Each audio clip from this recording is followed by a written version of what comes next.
your hands together. Give a warm welcome to Meghan Cherry.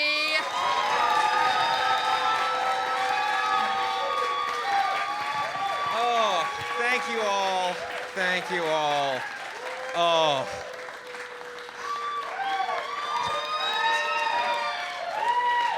Oh. That's so much more applause than I deserve. So I know that this is kind of our hosts let you know up front, this is a hate-free zone. It's a very queer space.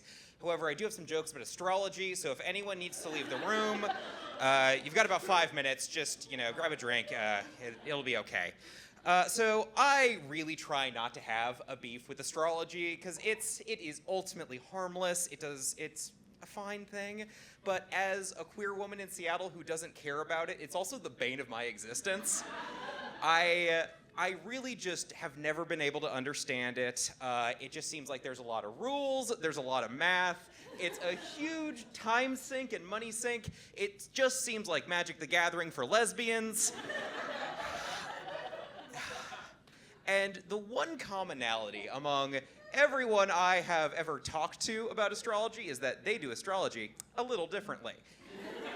How do they do it differently? I don't know.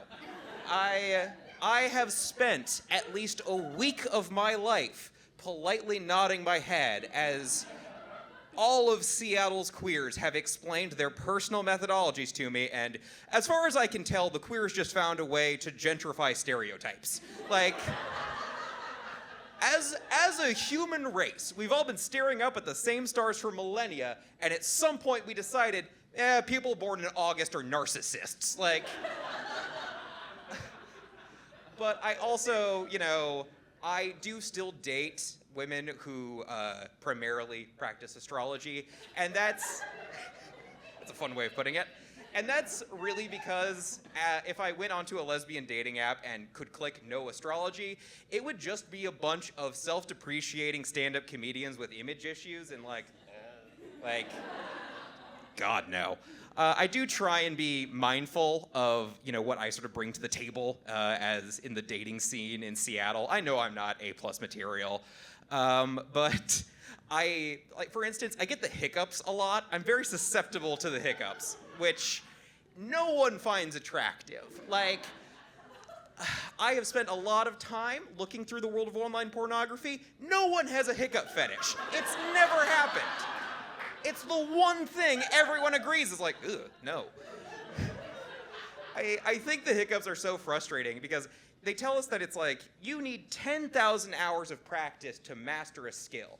I don't think I've done 10,000 hours of anything except breathing, sleeping, and edging. And when I fuck up any of those, it's a pretty bad day.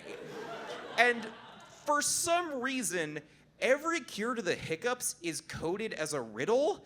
I don't know why, but if you get the hiccups, everyone's like, oh, try and scare yourself. Drink from the wrong side of a glass. Breathe into a little paper lunch sack that you're carrying around for your PB&J. And carrot sticks, you little child. It's fucking emasculating, and I inject myself with estrogen on a weekly basis. I am a voice of authority on this. But I have found one cure for the hiccups that does kind of work, though. It's peer-reviewed science, which means I heard about it on a podcast.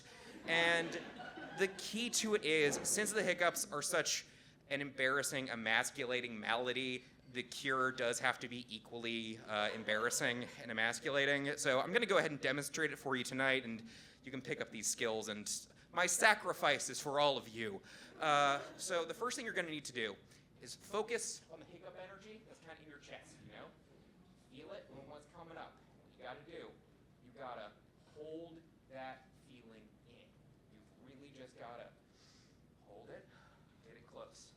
Get it close, close, breathe. First dance, feel the energy, Now, it's gonna move, feel the energy, it's moving, up, it's into the arms. Get the energy into the arms now. Focus.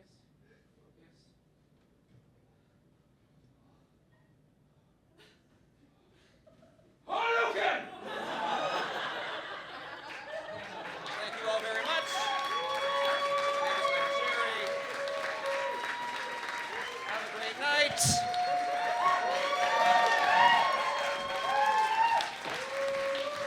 Give it up for Meghan.